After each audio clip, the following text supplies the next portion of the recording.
One of my favorite running YouTubers, his name is Kofuzi. He always starts with a disclosure where he tells his viewers that a shoe has been provided to him by manufacturers or brands, and therefore he won't try to be biased just because of that. He's gonna give you his true views, not me. I'm gonna do it slightly different because you see, I'm comparing Ultra Running's Lone Peak 7 and New Balance's Hierro 7. Actually, both of them on the 7th iteration. Anyway, this shoe was provided to me by Ultra for purposes of review, and therefore, just to acknowledge their kindness, I want this shoe to win. Whereas this shoe, the Hierro 7, I spent my own hard-earned money to buy it. If it doesn't win, I wasted my money. I should have just waited for this one. You see, that's the conundrum I'm facing, and that's why I was cracking up. But anyway, my name is Aubrey. I'm a very average runner, simply trying to be less average by the day. I have to always thank the people watching, subscribing, liking, comment, you guys, for making this worth doing. As at the time of recording this, I had 700 subscribers, so thank you very much to each of you. Let's get to it.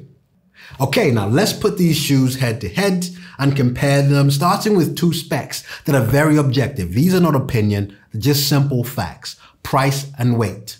1 point to the Hierro 7, it weighs 305 grams versus 323 grams, both of these in a 9.5 UK. The next thing is price. You can pick up the Hierro for 145 versus 135 pounds for the Lone Peak 7, so a point to the Lone Peak 7. The next set of specs are highly subjective because they truly are my opinion. Just want to put that out there. We're going to start from the top and work our way down. The first thing to talk about are the tabs. You see, both of these have got heel tabs, but in addition to the heel tab, the Lone Peak 7 has a tab on the tongue. That's a nice touch. The next thing is the tongue.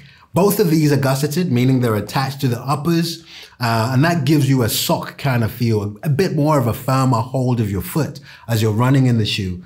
But the Lone Peak stands out because it's got a tab that you can run the laces through, but also it has a plusher feel in the tongue. Maybe that's what's contributing to that weight.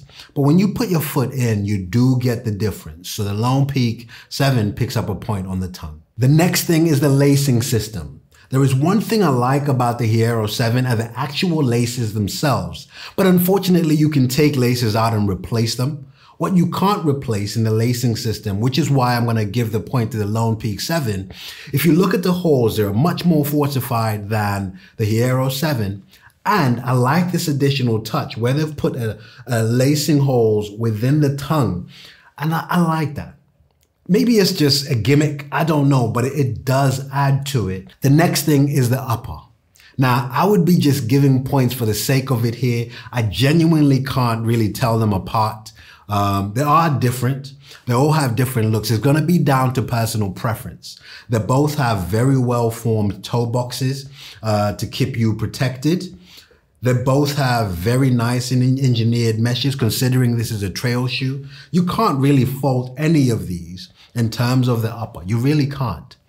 If I had to really pick, the only thing I see on the Lone Peak 7, which I don't see on the Hierro version 7, is this gator tab here. Now, I don't know if I should consider that as a different factor on its own, but that's going to add a lot to a shoe.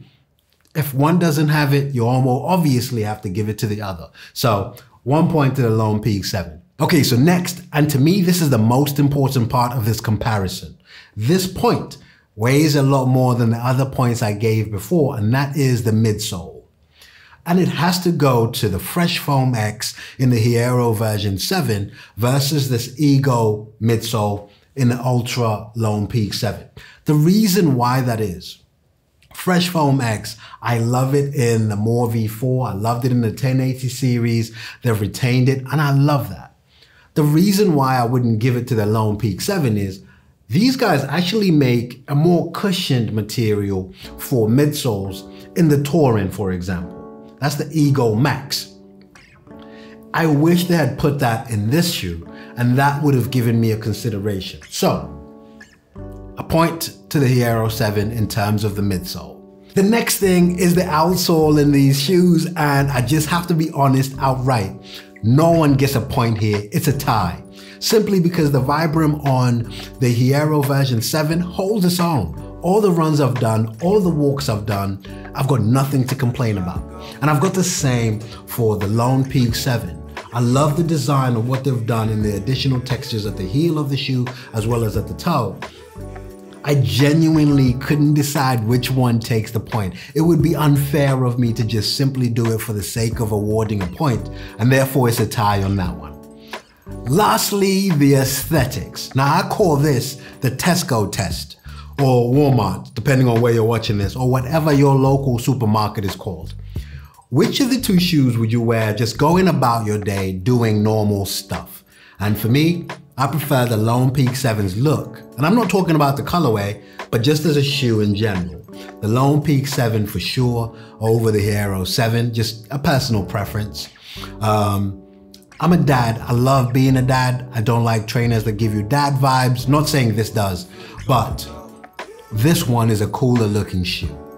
I hope you enjoyed that comparison. And if you want to look at detailed reviews of these shoes, I'll put links down in the description where I've actually seriously reviewed the shoes and talked about them. This one was to help you inform what decision to make in terms of which one should you get. At the very least, I hope you just enjoyed watching me talking about the shoes and just giving you my opinion. Thank you very much for watching this, and hopefully you will join me on the next one. Thank you.